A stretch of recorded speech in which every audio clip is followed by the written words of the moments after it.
Welcome to the Michigan Man Podcast on Wolverine Sports Radio, a member of the V-Sporto Network, and in partnership with SB Nation's Maize and Brew, for Wolverine fans from coast to coast. Go Blue, and welcome to the show. I'm your host, Mike Fitzpatrick. With us on our Game Day segment this week will be a first-time guest, Michigan beat writer Ethan Sears from umhoops.com. Before we hear from him, a few of my thoughts to get us rolling. This year's edition of March Madness will be very different from anything we've ever experienced. The players are in their basketball bubbles in Indiana, and they can only leave the hotels for practice or on game day. It will be different for them and for us as viewers. But you know what? At least we have March Madness back, and I can't wait. As far as Michigan goes, we will miss Isaiah Livers. There is no question about that. Losing him just a week before the tournament hurts even more. That said, we still have plenty of weapons on offense and one of the best defenses in the country. We can still make a run, but everyone has to step it up and make up for Isaiah's loss. It can be done. It's March, and strange and very unexpected things can happen. We've seen that over the years, and that's why we love this tournament. My guest today says the team's dynamics have been altered without their leader and captain being a part of this tournament. How other players step up and fill the void will determine how far this team can go in the coming weeks. Beat writer Ethan Sears from umhoops.com joins us next here on The Michigan Man, so stay with us.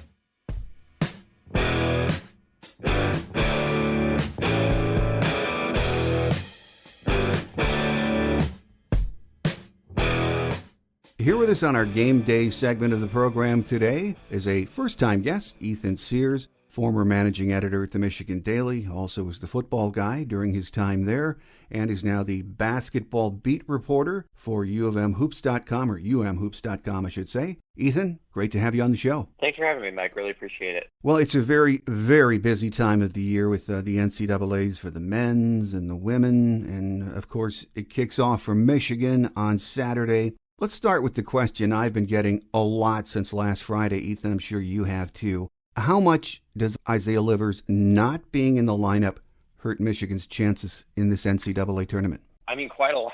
I mean, he's, as I think anybody who's been watching the team can see, he's one of their three best players. He's, I think, the only guy on the roster who's started an NCAA tournament game. He was obviously on the team that made the national title a few years ago.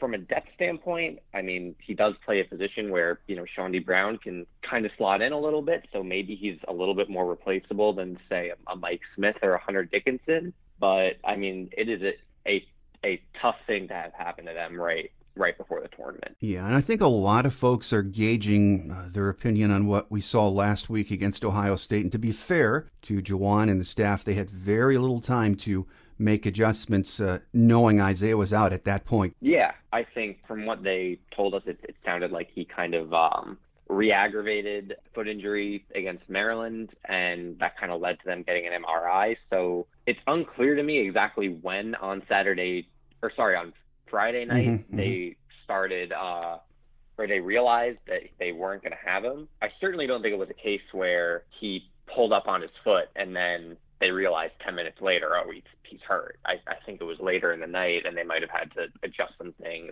a little bit later on. Well, even though Isaiah himself won't rule out returning at some point during the tournament with a stress fracture, if that's really what it is, it seems highly unlikely, doesn't it? Yeah, I mean, I've probably done the same thing as you. I Googled how long does it take to return from a stress fracture, and everything you read says 6 to 8 weeks, which is obviously not in the window of the NCAA tournament. So I would be very surprised to see him.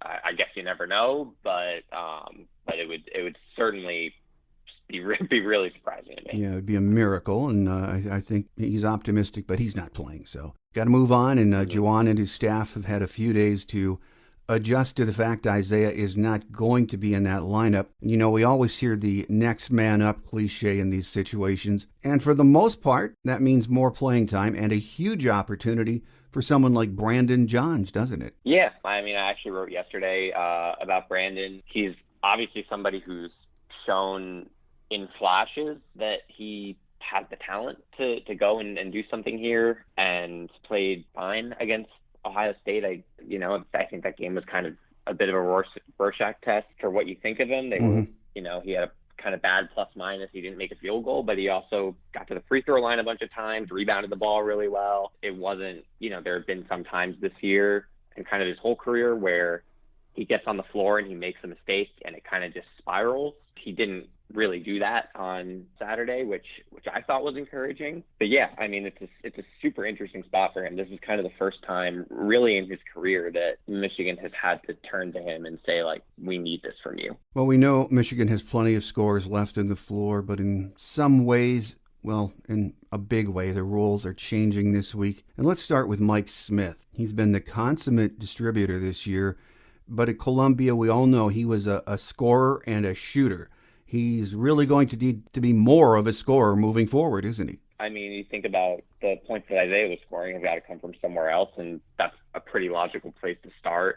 I mean, we know he's, like you said, very capable of scoring from what he did at Columbia. I do think it probably helps him to be taking fewer shots just from an efficiency standpoint. I mean, you look at the numbers this year versus the other years, and certainly he's shooting the ball better, especially from three, which probably correlates to fewer shot attempts. But, in this kind of spot, if Michigan needs a bucket, I think that's certainly a place they could turn. That's one of the interesting things I'm watching, and I've heard analysts, Bill Raftery was talking about this last week. He said, these are the subtle changes in dynamics that you have to keep an eye on, because Mike Smith with Isaiah in the lineup knew he now was very comfortable with what everyone's role was and that he didn't have to be the guy. And he said now it will be interesting to see how him knowing he has to maybe score more, how that affects everything else and the dynamics and how that offensive machine works. I mean, I think that's a really good point. I mean, he's talked a lot about this year about how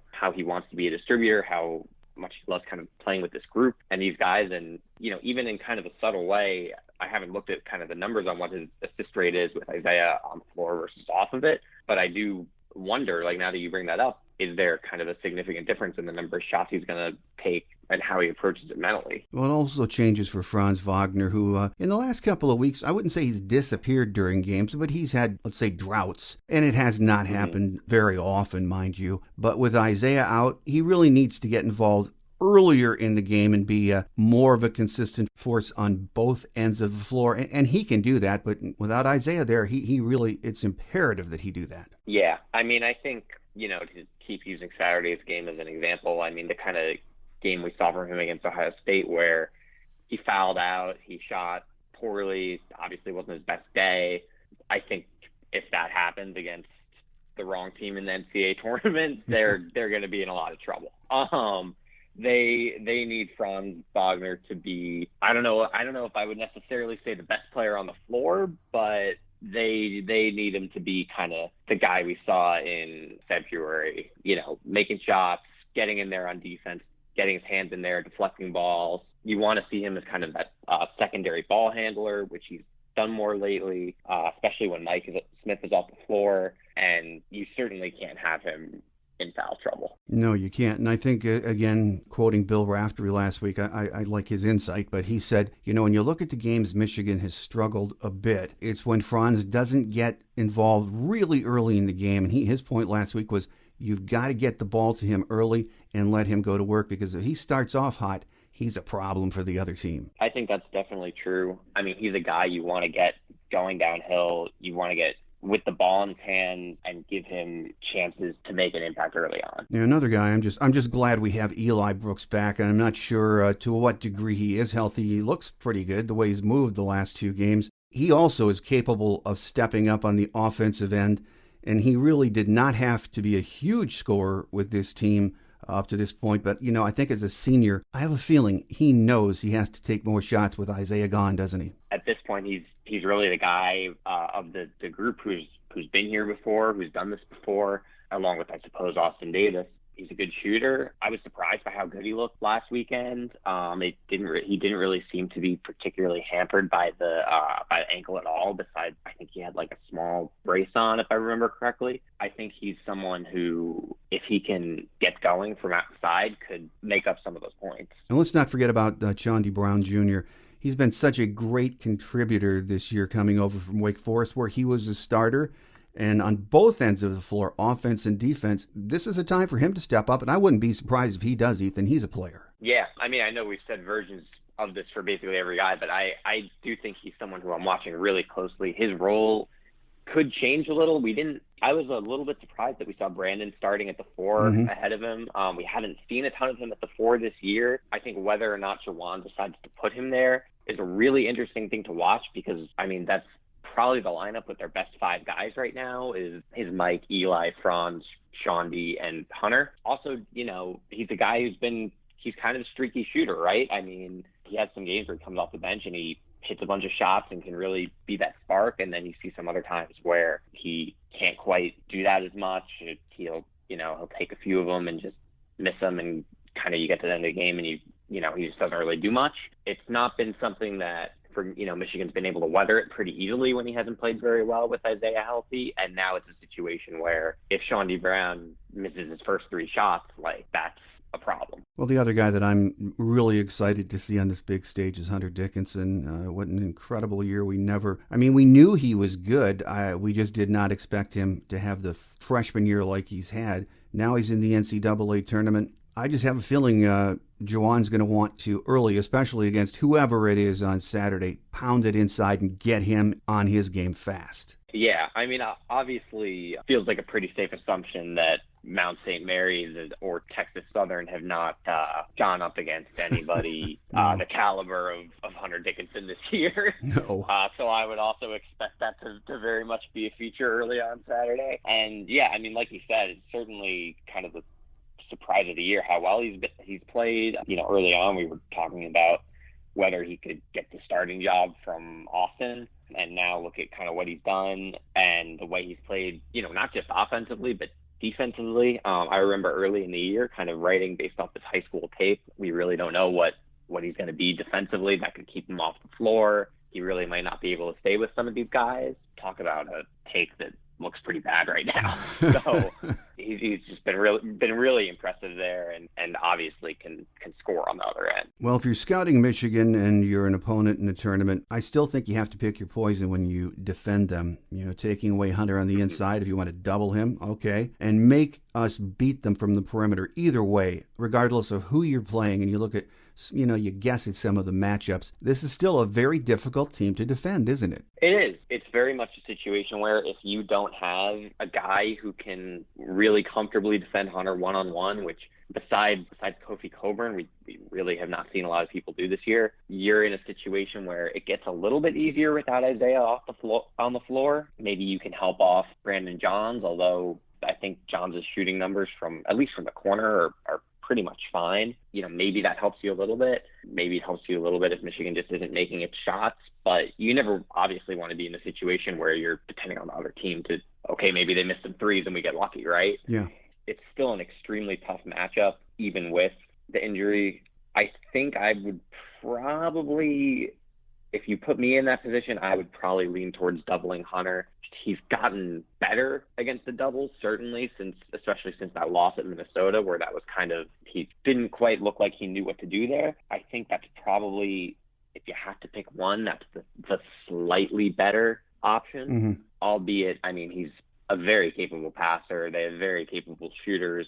Certainly you could do that and then be looking at a situation where, they make a bunch of threes and you're down early in the game. That's what I meant, though, picking your poison if you're defending Michigan, because his passing has gotten a lot better, kicking the ball back out from the post. And if you get 1, 2, and heaven forbid, if you're the opponent, 3 guys popping from the outside where you've got to play one-on-one with Hunter in the paint, then that's what Michigan wants, and that's the ideal situation. That would be great. And Michigan is also a team that in those spots is very good at making the extra pass.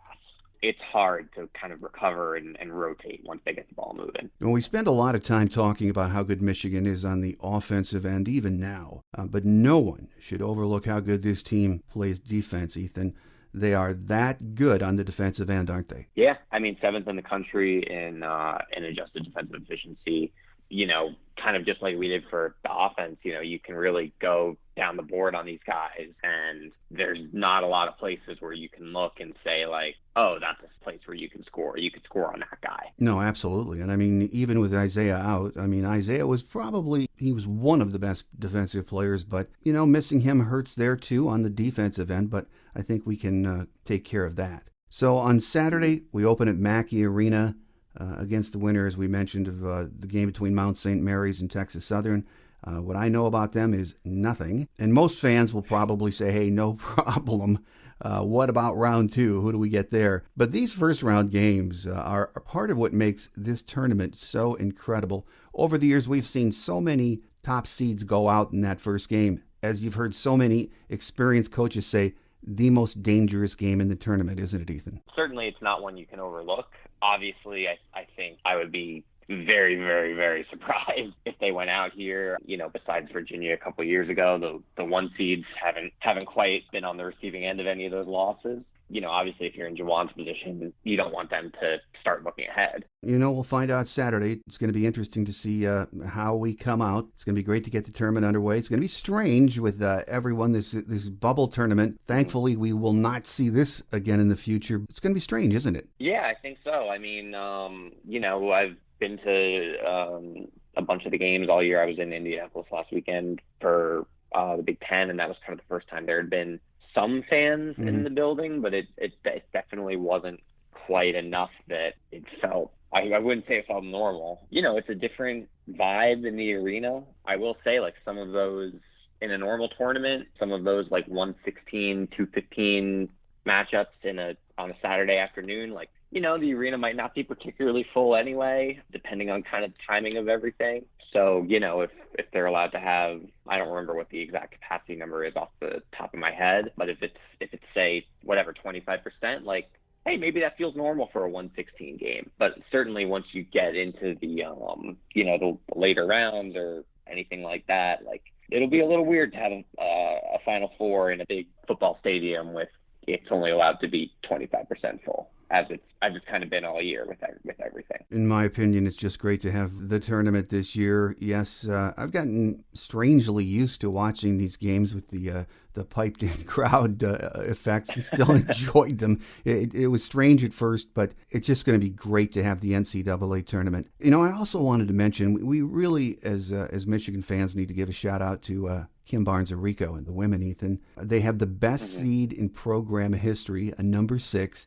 And we're going to play Florida Gulf Coast, the 11 seed, on Sunday. And I know they struggled since the pause, but they still have the pieces to make a nice run in the tournament, don't they? From what I know, I haven't, watched them closely all year, but obviously Naz Hillman is, one of the best players in the country. I saw that game where she scored 50 against Ohio State. Yep. Super impressive. Like you said, I mean, what Kim has done with that program is really incredible. I mean, I remember covering them for the Daily a few years ago. They had to beat a very good Maryland team at the end of the year to basically secure their tournament bid. I want to say it was the first time they'd made the tournament since 2012 or 13, somewhere in there.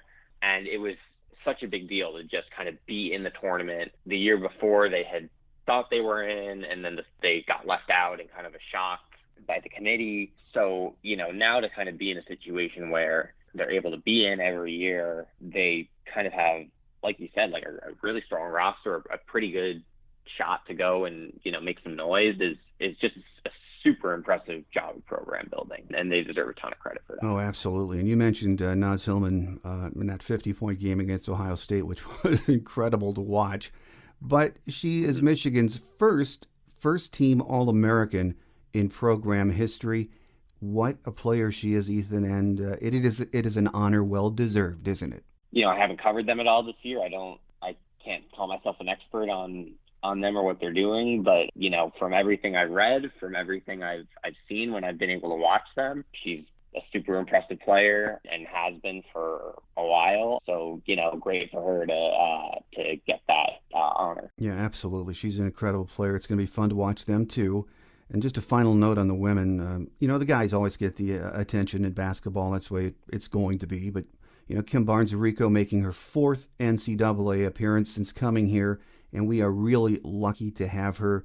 She really doesn't get much or enough credit, does she? No, I don't think so. I mean, she, like I said, she's done an incredible job of building up the program. And if you go and look at kind of the history of what Michigan women's basketball has been before she took that job, it's not very pretty. No. I mean, they were really never a contender in the Big Ten. They really never made the NCAA tournament. I mean, they really never even, I think it was pretty rare that they even made the WNIT, although you can check me on that.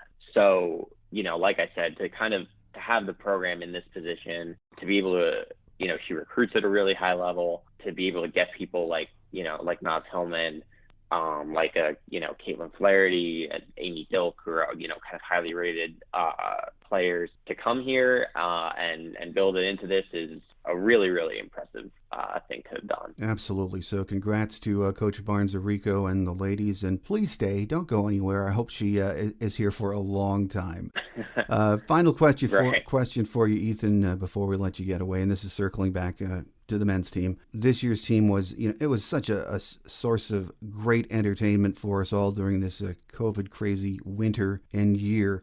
But as we get ready for the game on Saturday and adjust to the fact Isaiah is not playing, do you think this team maybe peaked in February even with Isaiah, or do they have the pieces and the capability to make a nice long run in the tournament? They certainly have the pieces, right? Mm-hmm. We've seen that they're capable of beating, the Ohio States and Iowas and these kind of teams. Is it possible that they make a run? Yeah, of course. They're a super talented roster. On a personal level, have I toned down what I expect from this team without Isaiah? Mm-hmm. Yes.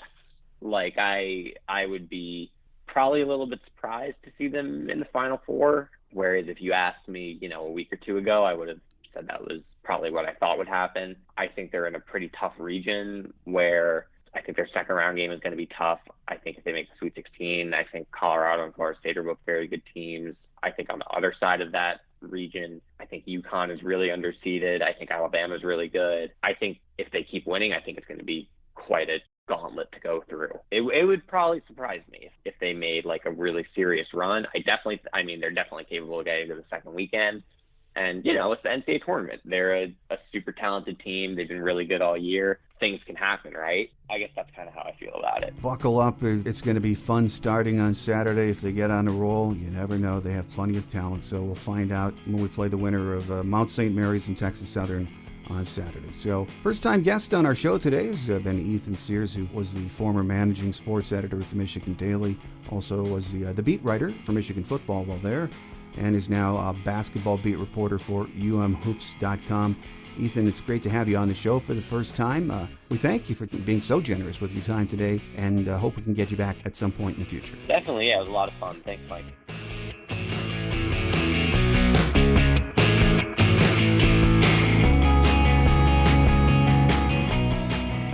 On Quick Hits today, Jim Harbaugh and his team are at the midway point of spring practice. As far as we know, there have not been any serious injuries thus far. Offensive coordinator Josh Gaddis met with the media this week and didn't give away much. He said the battle for quarterback was ongoing, and as an offense, a lot of work still needed to be done. The Michigan women enter the NCAA tournament as the number 6 seed in the Riverwalk region, facing off against number 11 seed Florida Gulf Coast in the first round Sunday at 3 p.m. Eastern Time. The Wolverines secured the highest seed in program history with a number 6 seed after spending the entire season ranked in the AP Top 25 poll. It is the second time U of M and FGCU will meet in the postseason after squaring off in the semifinals of the 2016 WNIT. Hockey will learn this weekend who they will be matched up against in the NCAA tournament, which begins next Friday, the 26th of March. They ended this season with a tough overtime loss to Minnesota on Monday night by a score of 3-2 in the Big Ten tournament semifinals. That will do it for another show. Our program schedule is in a state of flux because of the NCAA tournament, so what happens this weekend will determine when our next show airs. If we get by the first round on Saturday, knock on wood, we will play again on Tuesday. If that happens, we will air on Wednesday or Thursday. The beat writers and radio guys have a hectic schedule, as you might well imagine, so pinning one of them down to tape takes some flexibility, but rest assured, we will be back next week. Have a great Wolverine week, everyone. Enjoy March Madness, and let's hope that at this time next week, we are talking about another Sweet 16 appearance for Michigan basketball in the Big Dance. I'm your host, Mike Fitzpatrick. Until we meet again, take care, and as always, go blue. Thanks for joining us today on The Michigan Man, here on Wolverine Sports Radio, a member of the V Sporto Network, and in partnership with SB Nation's Maize and Brew. Our listener lines are open 24/7 for your calls at 313-263-4842. That's 313-263-4842. Or email us at themichiganmanpodcast@yahoo.com.